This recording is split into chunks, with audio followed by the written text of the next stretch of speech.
Tristan Harris is a former Google staffer who appeared in The Social Dilemma and is a leading campaigner now for reform. I caught up with him earlier today in the US. Tristan Harris, thanks for joining us. This antitrust move against Google in the US is massive. What are the repercussions going to be in the short term? Well, short term, it's going to be hard to say. I think that breaking up the companies is obviously one approach and one important initiative. The challenge is really the business model of these tech giants, because even if you broke Facebook up or even eliminated Facebook or Google, you would still have 100 competitors rush in with the same attention mining business model, as we talk about in The Social Dilemma, where our minds are the product and our predictable behaviors are what's being sold, which means that basically we are profiting from the cannibalization of our own freedom.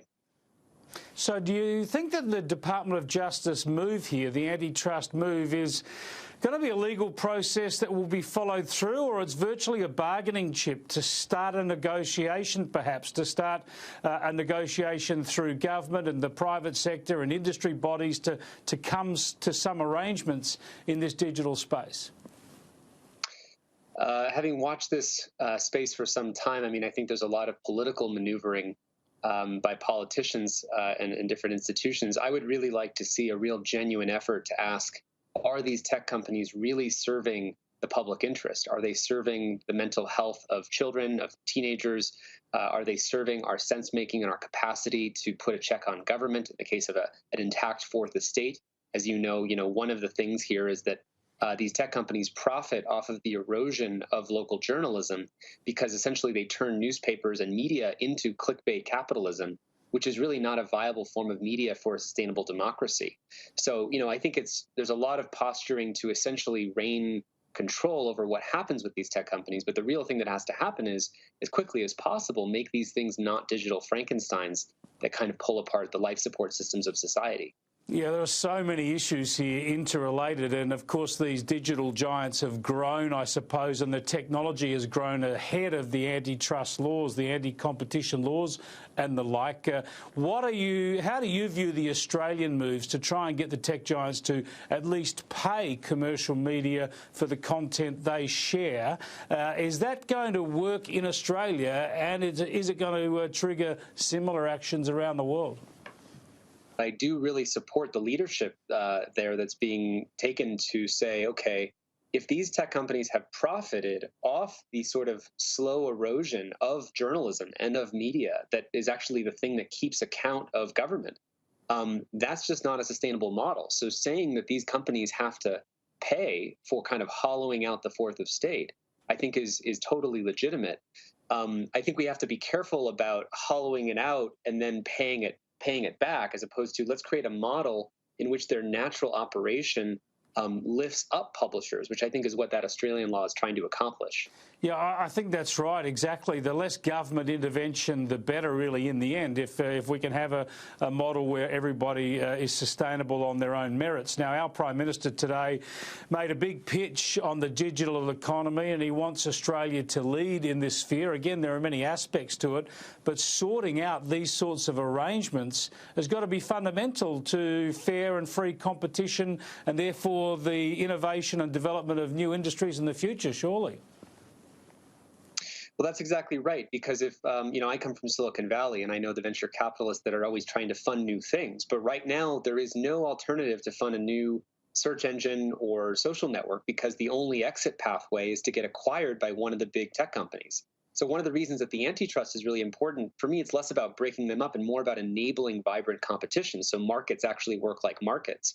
Right now, that's not the case, because if you start a new social network, really the only chance of getting to big scale is just to get acquired by Facebook or Google yet again.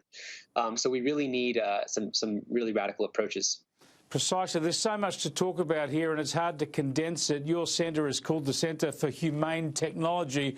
I think that sounds like a great concept. When I look at social media, for instance, now, talk about the social dilemma, I see social media as essentially antisocial, although we all know the benefits. So many aspects of it are antisocial, and so many of us have our privacy compromised. Are these problems insurmountable? Obviously, you think that technology, apart from being part of the problem here, can be part of the solution. Yeah, well, I wouldn't be doing this work for the last 8 years if I didn't think that there could be something radical done. What inspires me is that this documentary on Netflix, The Social Dilemma, just today actually announced that 38 million households have actually seen this film in the first 28 days, which the reason that gives me hope is if you're Australia or you're a different government, you want to pass legislation, you need the public will of the people. You need an educated public that knows these big tech companies and their business model specifically is misaligned with the life support systems of our society. And to do that, you're going to need that public will. And this film, I think, is generating a collective cultural awakening because unlike, say, watching, The Inconvenient Truth or reading Silent Spring, where you can kind of put off climate change in your mind, when you look at your phone again, those 80 more times a day, you're reminded of the fact that this system is really not set up for our success. And the good news is that each one of us as a human being are put into this matrix together. As I say in the film, how do you wake up from the matrix when you don't know you're in the matrix? Well, I think hopefully that this film is kind of having people see that we're all kind of caught and embedded in this system in which we're more valuable as products. If we're addicted, outraged, polarized, disinformed, and narcissistic and attention-seeking, than if we're thriving citizens that are creative and thriving in a democracy. Yeah, and we're also, I suppose, the products here are not only commercial, the products are political. You're in Arizona now, a crucial battleground state in the election. It's less than 2 weeks away. We've already had the digital giants, Facebook and Twitter, censor stories that are critical of Joe Biden, censor some of the statements, outlandish as they may be, from President Donald Trump. Just how crucial do you think the digital media is going to be in the outcome of this election, and how fair is their influence going to be? Well, I think we're now 10 years into this mass psychology experiment of social media really running the sense-making and information environment of what people in a democracy are believing. So you can think of Facebook as kind of a voting machine. It is a voting machine, but if you imagine you had someone come into your society and say, I'm going to create a new voting machine that your whole society is going to run on. Well, we regulate voting machines for a reason, right? Because they have to be fair. And they have to work in an honest and transparent way. And I think that, Facebook and Twitter and these things are kind of like voting machines for democracies.